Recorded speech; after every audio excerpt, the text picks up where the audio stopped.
وما أرسلناك إلا رحمة للعالمين. السلام علیکم ورحمۃ اللہ وبرکاتہ. الحمدللہ رب العالمین اکرمنا ببعثة سید المرسلین وغرس محبته في قلوب المؤمنین واشهد ان لا الہ الا اللہ وحدہ لا شریک لہ واشهد ان سیدنا ونبینا محمدا عبد اللہ ورسولہ حبب الی من الاعمال افضلها ومن الاخلاق اکرمها ومن الامور ارفعها فاللہم صل وسلم وبارک علی سیدنا ونبینا محمد وعلى آلہ وصحبہ اجمعین وعلى من تبعهم بإحسان الى یوم الدین. اعوذ باللہ من الشیطان الرجیم. قال اللہ سبحانہ وتعالی قل ان کنتم تحبون اللہ فاتبعونی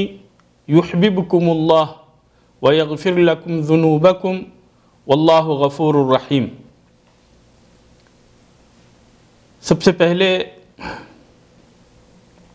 میں اس کانفرنس کے منتظمین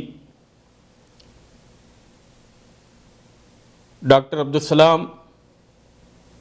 شیخ عمر فاروق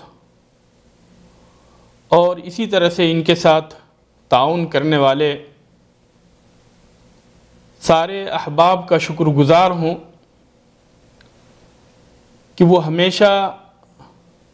موقع کی نزاکت کو دیکھتے ہوئے ایسے اہم ترین موضوع کا انتخاب کرتے ہیں کہ جس سے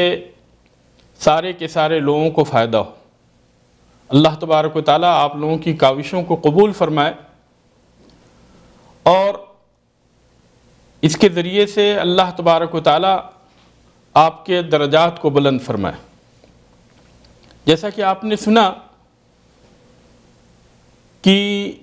ہمارا موضوع ہے کہ نبی کریم صلی اللہ علیہ وسلم کے محبوب ترین اعمال کیا تھے. اللہ تبارک و تعالیٰ نے قرآن مجید کے اندر ابھی جس آیت کریمہ کی میں نے تلاوت کی اس کے اندر اللہ تبارک و تعالیٰ نے نبی صلی اللہ علیہ وسلم سے محبت کی دعوت دی. قل ان کنتم تحبون اللہ فاتبعونی یحببکم اللہ. اے نبی کہہ دیجئے کہ اگر تم اللہ تبارک و تعالیٰ سے محبت رکھتے ہو تو میری تابعداری کرو، اللہ تبارک و تعالیٰ خود تم سے محبت کرنے لگے گا. وَيَغْفِرْ لَكُمْ ذُنُوبَكُمْ، اور اللہ تبارک و تعالیٰ تمہارے گناہوں کو بخش دے گا. واللہ غفور الرحیم، اور اللہ تبارک و تعالیٰ بخشنے والا مہربان ہے. نبی کریم صلی اللہ علیہ وسلم کی اقتداء آپ صلی اللہ علیہ وسلم سے محبت کی دلیل ہے، اور آپ صلی اللہ علیہ وسلم سے محبت ایمان کا لازمی حصہ ہے. اس سلسلے میں انس بن مالک رضی اللہ تعالیٰ عنہ کی روایت ہے کہ رسول اللہ صلی اللہ علیہ وسلم نے فرمایا لا یؤمن احدکم حتی اکون احب الیہ من ولدہ ووالدہ والناس اجمعین، کہ تم میں سے کوئی بھی شخص اس وقت تک کامل مومن نہیں ہو سکتا جب تک کہ میں اس کے لیے اس کی اولاد، اس کے والد اور تمام انسانوں سے بڑھ کر محبوب نہ ہو جاؤں. اور آپ صلی اللہ علیہ وسلم سے کامل محبت کی دلیل یہ ہے کہ جن افعال، اقوال، اخلاق اور خصلتوں سے نبی کریم صلی اللہ علیہ وسلم محبت کیا کرتے تھے ہم بھی ان سے محبت کریں تاکہ ہم اللہ عز و جل کی رضا اور اس کی قربت حاصل کر سکیں. تو آئیے ہم آپ صلی اللہ علیہ وسلم کے نقش قدم پر چلیں،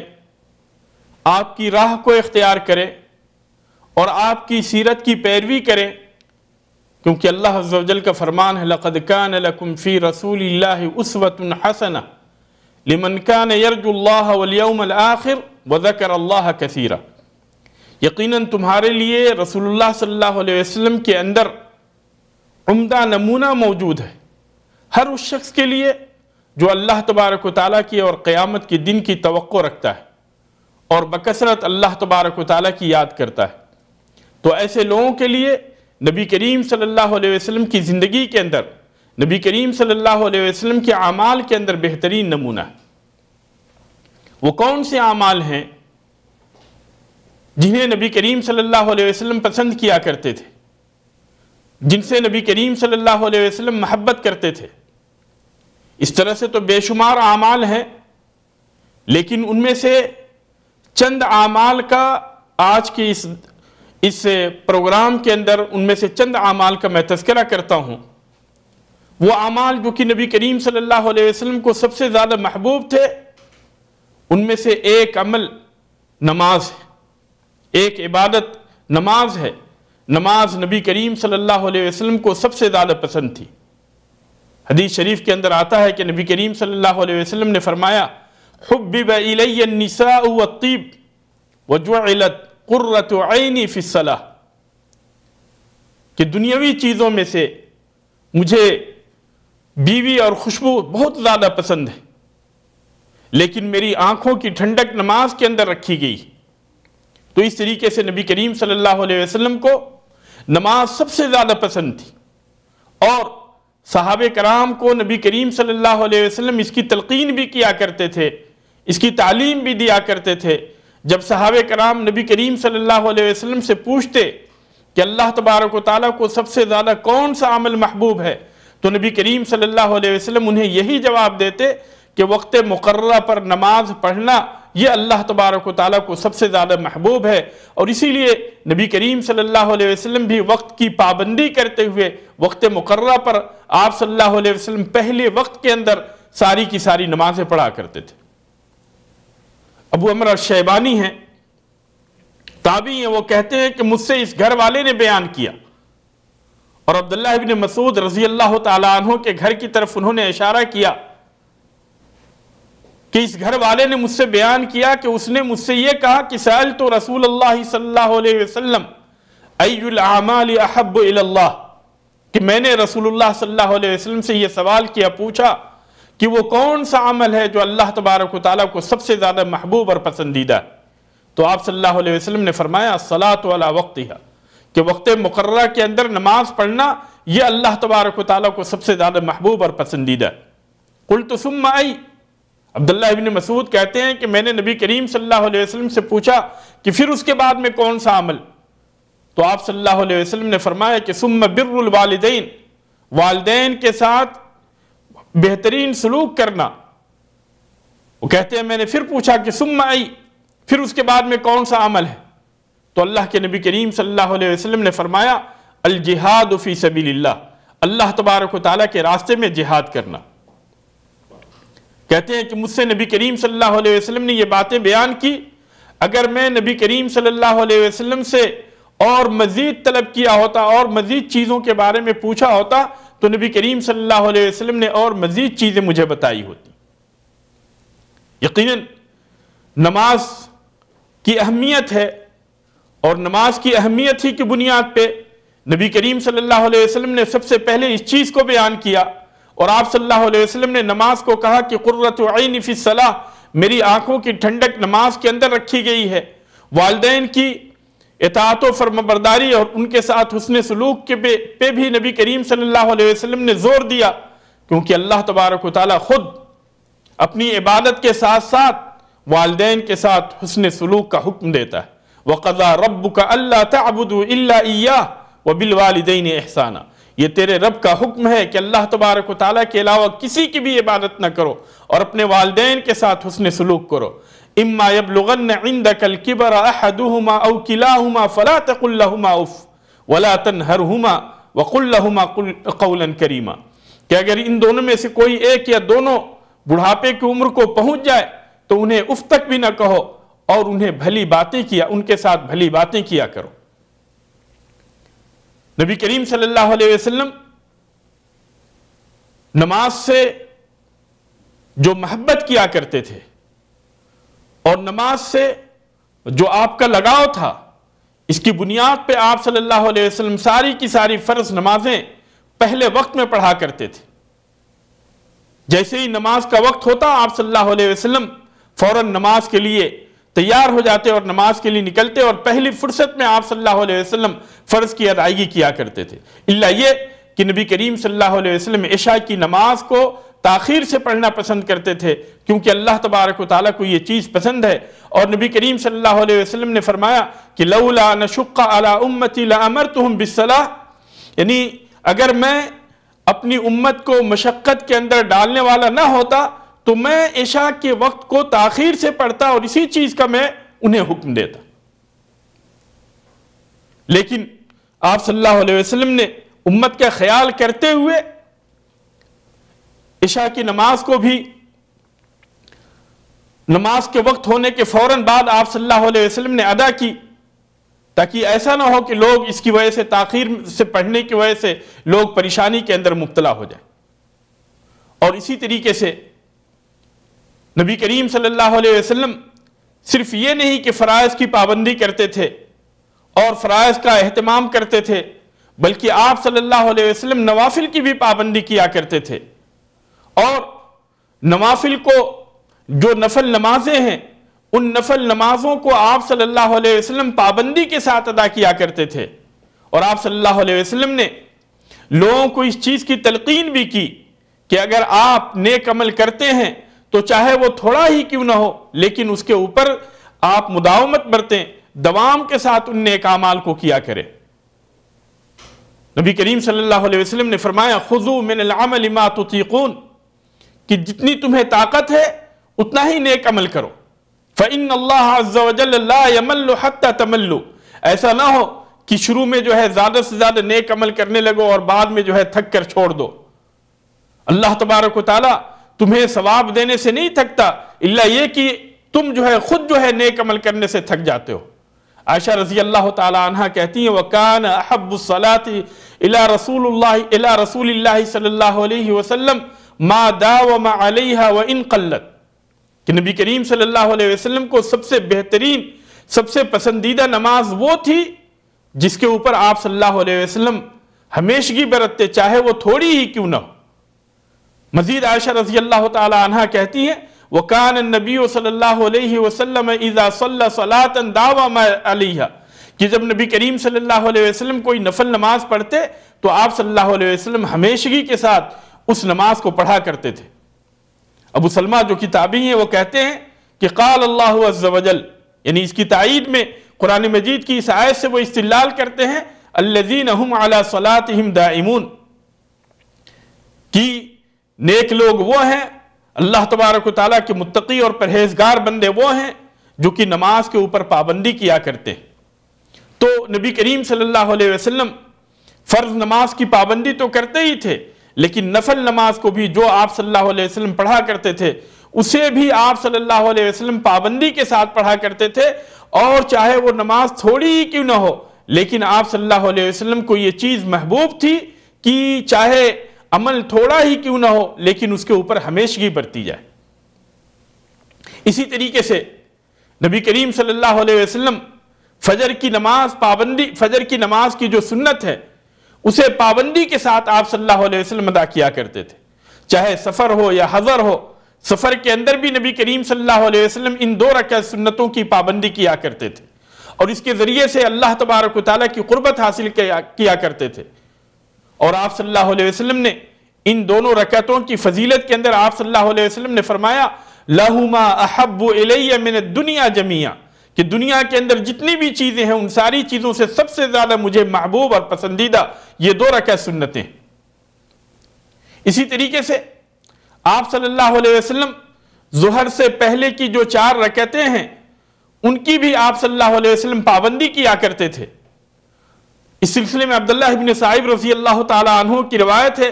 کہ رسول اللہ صلی اللہ علیہ وسلم ظہر سے پہلے 4 رکعت پڑھا کرتے تھے، اور آپ صلی اللہ علیہ وسلم یہ فرماتے تھے انہا ساعت تفتح فیہا ابواب لا تقل لہما اف ولا تنہرہما وقل لہما قولا کریما، کہ اگر ان دونوں میں سے کوئی ایک یا دونوں بڑھاپے کی عمر کو پہنچ جائے تو انہیں اف تک بھی نہ کہو اور انہیں بھلی باتیں ان کے ساتھ بھلی باتیں کیا کرو۔ نبی کریم صلی اللہ علیہ وسلم نماز سے جو محبت کیا کرتے تھے اور نماز سے جو آپ کا لگاؤ تھا، اس کی بنیاد پہ آپ صلی اللہ علیہ وسلم ساری کی ساری فرض نمازیں پہلے وقت میں پڑھا کرتے تھے۔ جیسے ہی نماز کا وقت ہوتا آپ صلی اللہ علیہ وسلم فوراً نماز کے لیے تیار ہو جاتے اور نماز کے لیے نکلتے، اور پہلی فرصت میں آپ صلی اللہ علیہ وسلم فرض کی ادائیگی کیا کرتے تھے، الا یہ کہ نبی کریم صلی اللہ علیہ وسلم عشاء کی نماز کو تاخیر سے پڑھنا پسند کرتے تھے، کیونکہ اللہ تبارک و تعالیٰ کو یہ چیز پسند ہے۔ اور نبی کریم صلی اللہ علیہ وسلم نے فرمایا کہ لولا نشق علی امتی لامرتهم بالصلاۃ، یعنی اگر میں اپنی امت کو مشقت کے اندر ڈالنے والا نہ ہوتا تو میں عشاء کے وقت کو تاخیر سے پڑھتا اور اسی چیز کا میں انہیں حکم دیتا۔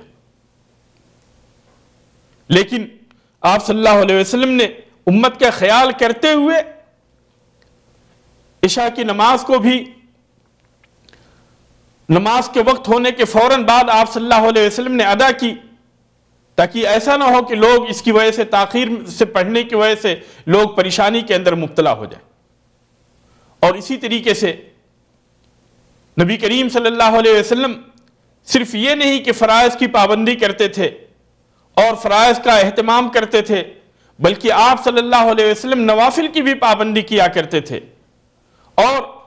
نوافل کو جو نفل نمازیں ہیں ان نفل نمازوں کو آپ صلی اللہ علیہ وسلم پابندی کے ساتھ ادا کیا کرتے تھے۔ اور آپ صلی اللہ علیہ وسلم نے لوگوں کو اس چیز کی تلقین بھی کی کہ اگر آپ نیک عمل کرتے ہیں تو چاہے وہ تھوڑا ہی کیوں نہ ہو لیکن اس کے اوپر آپ مداومت برتیں، دوام کے ساتھ ان نیک اعمال کو کیا کریں۔ نبی کریم صلی اللہ علیہ وسلم نے فرمایا خذوا من العمل ما تطیقون، کہ جتنی تمہیں طاقت ہے اتنا ہی نیک عمل کرو۔ فإن اللہ عز وجل لا يمل حتى تملوا، ایسا نہ ہو کہ شروع میں جو ہے زیادہ سے زیادہ نیک عمل کرنے لگو اور بعد میں جو ہے تھک کر چھوڑ دو۔ اللہ تبارک و تعالیٰ تمہیں ثواب دینے سے نہیں تھکتا، الا یہ کہ تم جو ہے خود جو ہے نیک عمل کرنے سے تھک جاتے ہو۔ عائشہ رضی اللہ تعالی عنہ کہتی ہیں وَكَانَ أَحَبُّ الصَّلَاةِ إِلَى رَسُولِ اللَّهِ صلی اللہ علیہ وسلم مَا دَاوَمَ عَلَيْهَا وَإِن قَلَّتْ، کہ نبی کریم صلی اللہ علیہ وسلم کو سب سے بہترین سب سے پسندیدہ نماز وہ تھی جس کے اوپر آپ صلی اللہ علیہ وسلم ہمیشگی برتتے، چاہے وہ تھوڑی ہی کیوں نہ ہو۔ مزید عائشہ رضی اللہ تعالی عنہ کہتی ہیں وَكَانَ النَّبِيُّ صلی اللہ علیہ وسلم اذا صلی صلاة داوم علیہا، کہ جب نبی کریم صلی اللہ علیہ وسلم کوئی نفل نماز پڑھتے تو آپ صلی اللہ علیہ وسلم ہمیشگی کے ساتھ اس نماز کو پڑھا کرتے تھے۔ ابو سلمہ جو کتابی ہیں وہ کہتے ہیں کہ قال اللہ عز وجل، یعنی اس کی تائید میں قرآن مجید کی اس آیت سے وہ استدلال کرتے ہیں الذین هم علی صلاتهم دائمون، کہ نیک لوگ وہ ہیں، اللہ تبارک و تعالیٰ کے متقی اور پرہیزگار بندے وہ ہیں جو کہ نماز کے اوپر پابندی کیا کرتے ہیں۔ تو نبی کریم صلی اللہ علیہ وسلم فرض نماز کی پابندی تو کرتے ہی تھے، لیکن نفل نماز کو بھی جو آپ صلی اللہ علیہ وسلم پڑھا کرتے تھے اسے بھی آپ صلی اللہ علیہ وسلم پابندی کے ساتھ پڑھا کرتے تھے، اور چاہے وہ نماز تھوڑی ہی کیوں نہ ہو لیکن آپ صلی اللہ علیہ وسلم کو یہ چیز محبوب تھی کہ چاہے عمل تھوڑا ہی کیوں نہ ہو لیکن اس کے اوپر ہمیشگی برتی جائے۔ اسی طریقے سے نبی کریم صلی اللہ علیہ وسلم فجر کی نماز کی جو سنت ہے اسے پابندی کے ساتھ آپ صلی اللہ علیہ وسلم ادا کیا کرتے تھے، چاہے سفر ہو یا حضر ہو۔ سفر کے اندر بھی نبی کریم صلی اللہ علیہ وسلم ان 2 رکعت سنتوں کی پابندی کیا کرتے تھے، اور اس کے ذریعے سے اللہ تبارک و تعالیٰ کی قربت حاصل کیا کرتے تھے۔ اور آپ صلی اللہ علیہ وسلم نے ان دونوں رکعتوں کی فضیلت کے اندر آپ صلی اللہ علیہ وسلم نے فرمایا لَهُمَا أَحَبُّ إِلَيَّ مِنَ الدُّنْيَا جَمِيعًا، کہ دنیا کے اندر جتنی بھی چیزیں ہیں ان ساری چیزوں سے سب سے زیادہ مجھے محبوب اور پسندیدہ یہ 2 رکعت سنتیں۔ اسی طریقے سے آپ صلی اللہ علیہ وسلم ظہر سے پہلے کی جو 4 رکعتیں ہیں ان کی بھی آپ صلی اللہ علیہ وسلم پابندی کیا کرتے تھے۔ اس سلسلے میں عبداللہ ابن صائب رضی اللہ تعالی عنہ کی روایت ہے کہ رسول اللہ صلی اللہ علیہ وسلم ظہر سے پہلے 4 رکعت پڑھا کرتے تھے، اور آپ صلی اللہ علیہ وسلم یہ فرماتے تھے انہا ساعت تفتح فیہا ابواب السماء، یہ وہ وقت ہے کہ جس میں آسمان کے دروازے کھول دیے جاتے ہیں. وہ احب ان یسعد لی فیہا عمل صالح، اور میں یہ پسند کرتا ہوں کہ ان اوقات میں میرے عمل صالح اللہ تبارک و تعالیٰ کی طرف اٹھائے جائیں. تو اس لیے نبی کریم صلی اللہ علیہ وسلم ظہر سے پہلے کی جو سنتیں ہیں ان سنتوں کی آپ صلی اللہ علیہ وسلم پابندی کیا کرتے تھے، اور آپ صلی اللہ علیہ وسلم کو یہ چیز پسند تھی کہ آپ صلی اللہ علیہ وسلم کے اعمال ان اوقات میں، جن اوقات کے اندر آسمان کے دروازے کھول دیے جاتے ہیں، ان اوقات میں آپ صلی اللہ علیہ وسلم کے اعمال جو ہے اللہ تبارک و تعالیٰ کی طرف چڑھائے جائیں. اور سنتوں کی پابندی صرف یہ نہیں کہ نبی کریم صلی اللہ علیہ وسلم نے اپنے لیے خاص کر رکھی تھی،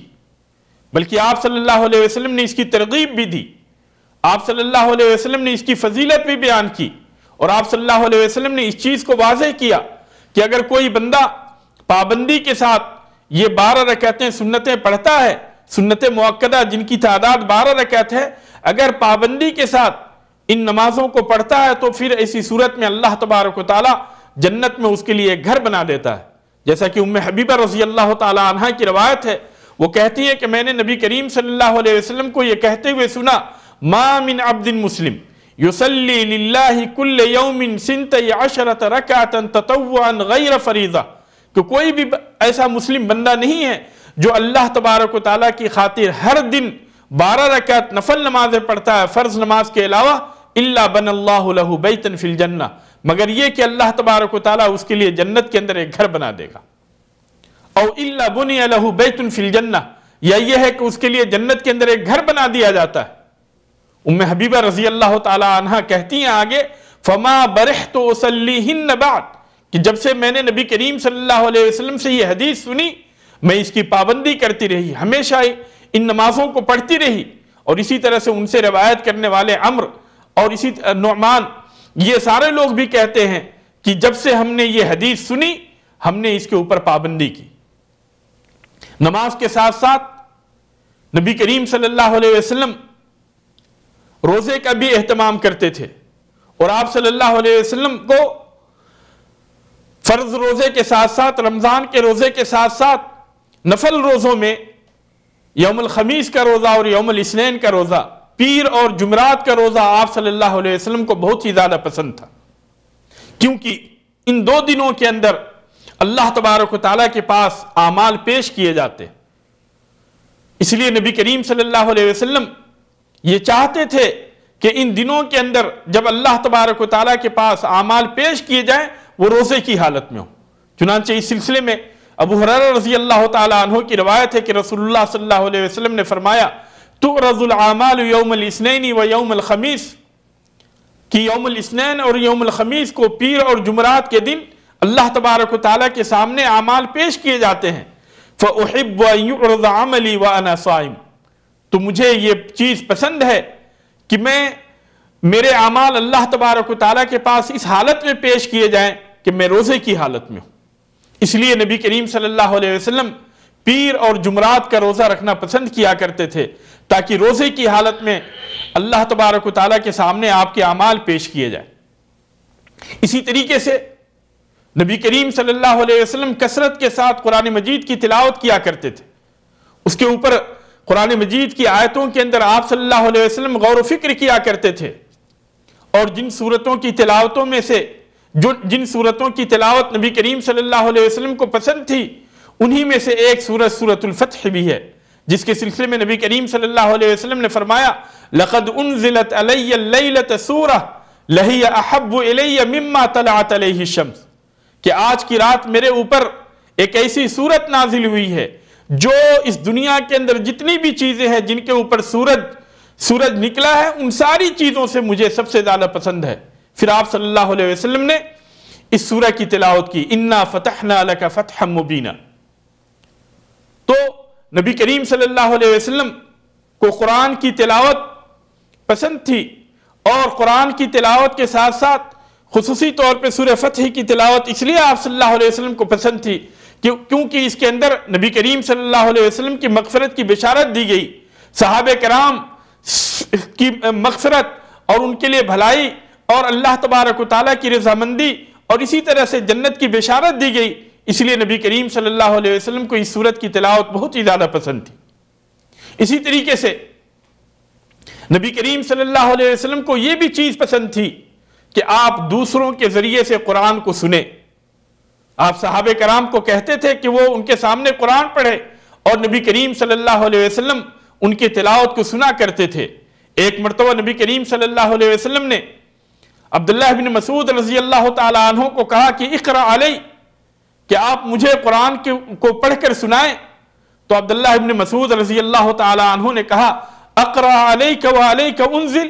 کہ اللہ کے رسول کیا میں آپ کے سامنے قرآن پڑھوں جبکہ خود آپ کے اوپر قرآن مجید نازل ہوا؟ تو نبی کریم صلی اللہ علیہ وسلم نے فرمایا فإنی احب ان اسمعہ من غیری، کہ مجھے یہ بات پسند ہے کہ میں دوسروں سے قرآن کو سنوں۔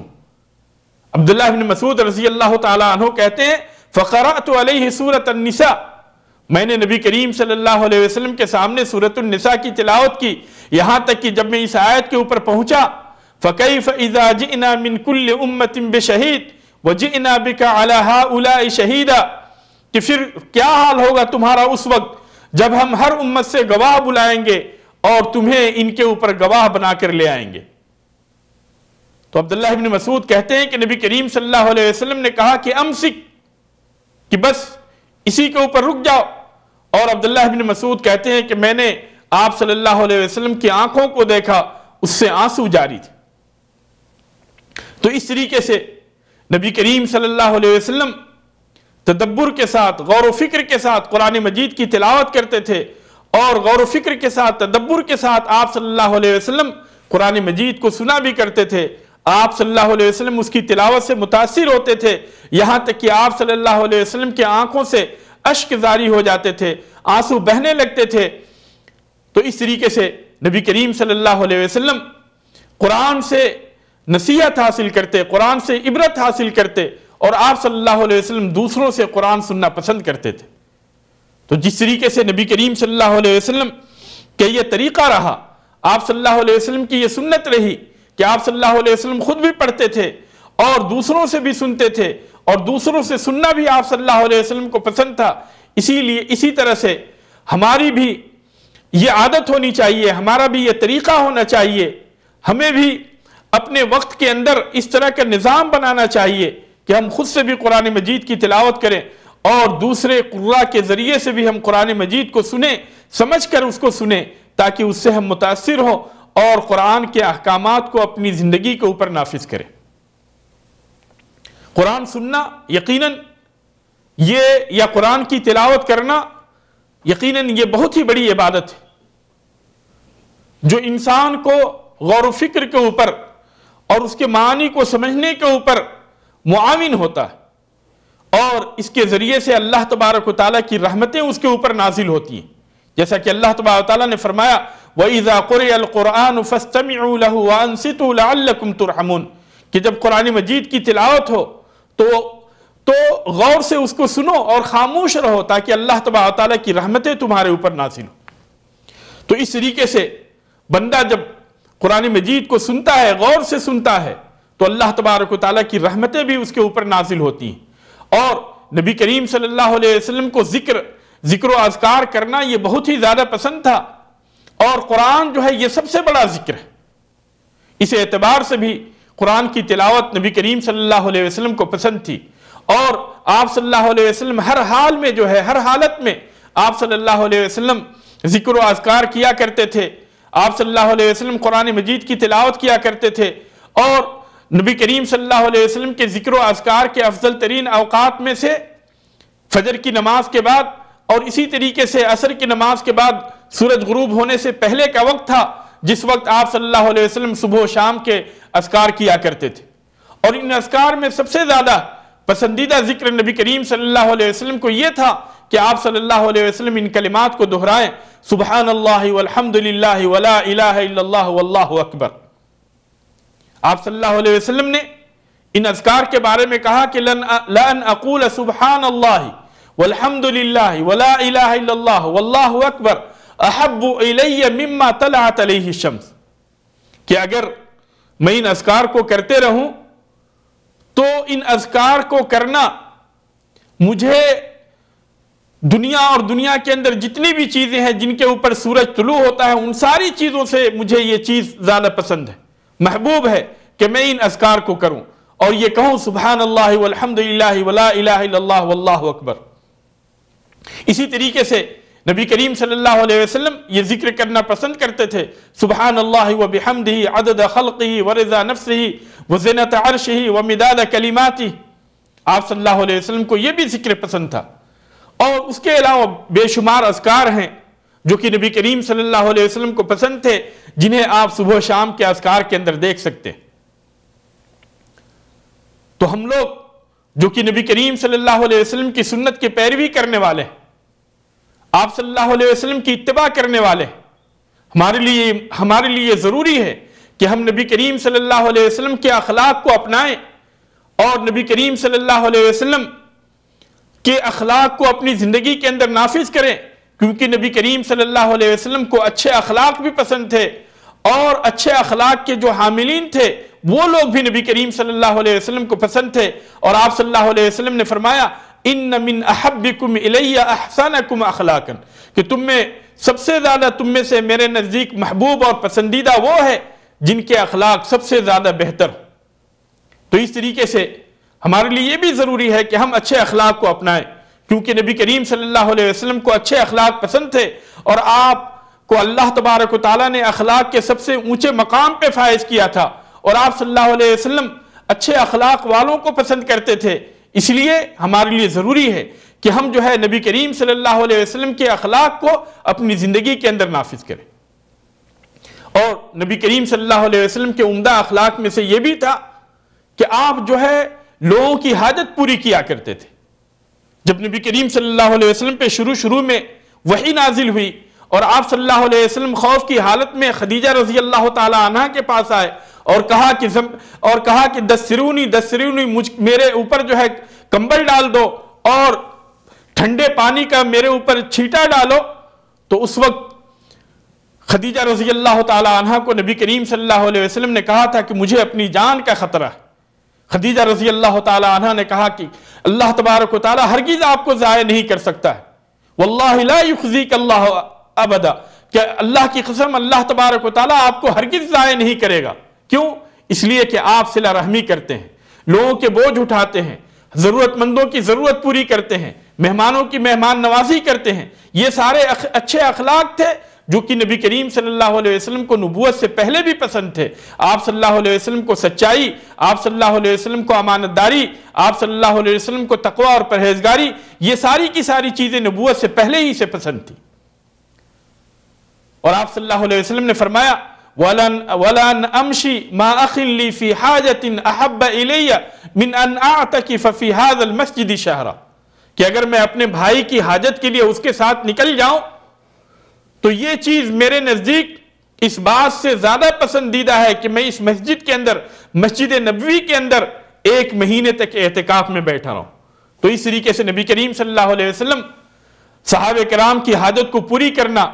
اور ضرورت مندوں کی ضرورت کو پوری کرنا آپ صلی اللہ علیہ وسلم کو پسند تھا، اور اس کے اندر ہمارے لیے بھی تعلیم ہے کہ ہم بھی نبی کریم صلی اللہ علیہ وسلم کے ان اخلاق عالیہ کو اپنائیں۔ اسی طریقے سے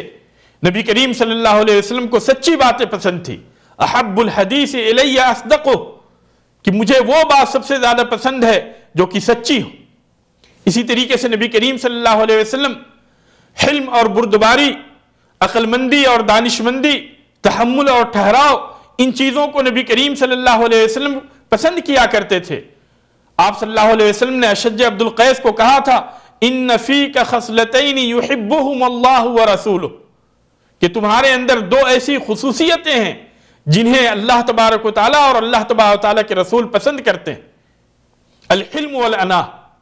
عقل مندی، دانش مندی، تحمل، ٹھہراؤ، بردباری، یہ 2 ایسی صفتیں ہیں کہ جنہیں اللہ تبارک و تعالیٰ اور اللہ کے رسول پسند کرتے ہیں۔ تو اس طریقے سے نبی کریم صلی اللہ علیہ وسلم کو یہ ساری کی ساری چیزیں پسند تھیں، اور جیسا کہ میں نے شروع کے اندر ہی نبی کریم صلی اللہ علیہ وسلم کی وہ حدیث پڑھی تھی کہ آپ صلی اللہ علیہ وسلم نے فرمایا کہ دنیا کی چیزوں میں سے مجھے بیوی، عورت اور اسی طریقے سے جو ہے خوشبو پسند کی گئی۔ خوشبو جو ہے اس کی محبت میرے اندر ڈالی گئی، تو اس طریقے سے نبی کریم صلی اللہ علیہ وسلم بہترین خوشبو پسند کیا کرتے تھے۔ عائشہ رضی اللہ تعالی عنہا کہتی ہیں کہ میں نے ایک مرتبہ نبی کریم صلی اللہ علیہ وسلم کے لیے ایک کالی چادر بنائی، آپ صلی اللہ علیہ وسلم نے اس کو اوڑھا، لیکن جب آپ صلی اللہ علیہ وسلم نے اس کے اندر، جب آپ صلی اللہ علیہ وسلم کو پسینہ ہوا اور پسینے سے جب وہ چادر بھیگی تو اس کے اندر سے اون کی بو آنے لگی، تو نبی کریم صلی اللہ علیہ وسلم نے اسے اتار کر رکھ دیا۔ کیوں؟ اس لیے کہ کان تعجبہ الریح الطیبہ، نبی کریم صلی اللہ علیہ وسلم بہترین خوشبو کو پسند کیا کرتے تھے۔ تو اس طریقے سے آپ صلی اللہ علیہ وسلم بہترین خوشبو پسند کرتے تھے، اور آپ صلی اللہ علیہ وسلم بہترین مظہر پسند کرتے تھے۔ آپ صلی اللہ علیہ وسلم جو ہے خوبصورتی کو پسند کرتے تھے، جمال کو پسند کرتے تھے، اور آپ صلی اللہ علیہ وسلم یہ چاہتے تھے کہ لوگ جو ہے خوبصورت رہا کریں، جمال کے ساتھ، خوبصورتی کے ساتھ رہا کریں، اور ایسے میلے کچیلے اور گندے نہ رہیں، بلکہ وہ خوبصورتی کو اختیار کرے، زینت کو اختیار کرے۔ اور اس سلسلے میں عبداللہ ابن مسعود رضی اللہ تعالیٰ عنہ کی حدیث ہے کہ نبی کریم صلی اللہ علیہ وسلم نے فرمایا کہ لا يدخل الجنت من كان في قلبه مثقال ذرة من کبر، کہ جس کے دل کے اندر ذرہ برابر بھی تکبر ہو، وہ انسان جنت کے اندر داخل نہیں ہوگا۔ تو ایک شخص نے کہا کہ اللہ کے رسول، ان الرجل يحب ان يكون ثوبه حسنا ونعله حسنا، کہ انسان یہ پسند کرتا ہے کہ اس کے کپڑے اچھے ہوں، اس کے جوتے جو ہے اچھے ہوں۔ تو نبی کریم صلی اللہ علیہ وسلم نے فرمایا ان اللہ جمیل یحب الجمال، اللہ تبارک و تعالی جمیل ہے اور وہ خوبصورتی کو پسند کرتا ہے۔ کبر اور تکبر یہ ہے بطر الحق، حق کا انکار کرنا، وغمت الناس، اور لوگوں کو حقیر جاننا۔ تو اس طریقے سے جو ہے نبی کریم صلی اللہ علیہ وسلم زینت کو پسند کرتے تھے، خوشبو کو پسند کرتے تھے، دنیاوی چیزوں میں سے بیوی کو پسند کرتے تھے، اور آپ صلی اللہ علیہ وسلم لوگوں کے ساتھ عفو و درگزر کے ساتھ پیش آنا یہ بھی پسند کرتے تھے۔ اگر آپ صلی اللہ علیہ وسلم کے حق میں کوئی جو ہے زیادتی کرتا تو آپ صلی اللہ علیہ وسلم اسے معاف کر دیتے، اور آپ صلی اللہ علیہ وسلم اس زیادتی کا اس سے بدلہ نہیں لیتے۔ لیکن اگر دین کے معاملے میں یہ زیادتی ہو تو پھر ایسی صورت میں نبی کریم صلی اللہ علیہ وسلم بہت ہی زیادہ غصہ ہوا کرتے تھے۔ اللہ تبارک و تعالیٰ سے دعا ہے کہ اللہ تبارک و تعالیٰ ہمیں نبی کریم صلی اللہ علیہ وسلم کی اقتداء کی توفیق عطا فرمائے، ہمیں نبی کریم صلی اللہ علیہ وسلم کی اتباع اور فرمانبرداری کی توفیق عطا فرمائے۔ نبی کریم صلی اللہ علیہ وسلم کو جو اعمال پسند تھے، اللہ تبارک و تعالی ہمارے دلوں کے اندر بھی ان کی محبت ڈال دے، نبی کریم صلی اللہ علیہ وسلم کی محبت ڈال دے، تاکہ ہم قیامت کے دن نبی کریم صلی اللہ علیہ وسلم کے ساتھ ہوں، اس لیے کہ انسان اسی کے ساتھ اس کا حشر ہوتا ہے جس سے کہ وہ محبت کرتا ہے۔ اللہ تبارک و تعالی تو ہمیں نبی کریم صلی اللہ علیہ وسلم کے ساتھ اٹھانا، ہمارا حشر نبی کریم صلی اللہ علیہ وسلم کے ساتھ کرنا۔ اللہ تبارک و تعالی نبی کریم صلی اللہ علیہ وسلم کو جو عبادتیں پسند تھی ہمارے دلوں کے اندر بھی ان کی محبت ڈال دے، ہمارے دلوں کے اندر نبی کریم صلی اللہ علیہ وسلم کی محبت ڈال دے۔ جب تک ہمیں اس دنیا کے اندر زندہ رکھ، نبی کریم صلی اللہ علیہ وسلم کی محبت کے اوپر زندہ رکھ، اور جب ہمیں وفات دے تو اللہ تبارک و تعالی ہمیں نبی کریم صلی اللہ علیہ وسلم کی محبت پہ وفات دے۔ آمین وآخر دعوانا الحمدللہ رب العالمین، والسلام علیکم ورحمۃ اللہ وبرکاتہ۔ وعلیکم السلام ورحمۃ اللہ وبرکاتہ۔ جزاکم اللہ خیر۔ بارک اللہ۔ اللہ تعالیٰ آپ کو جزا خیر دے۔ حضرات گرامی، یہ تھے فضیلت الشیخ آفتاب عالم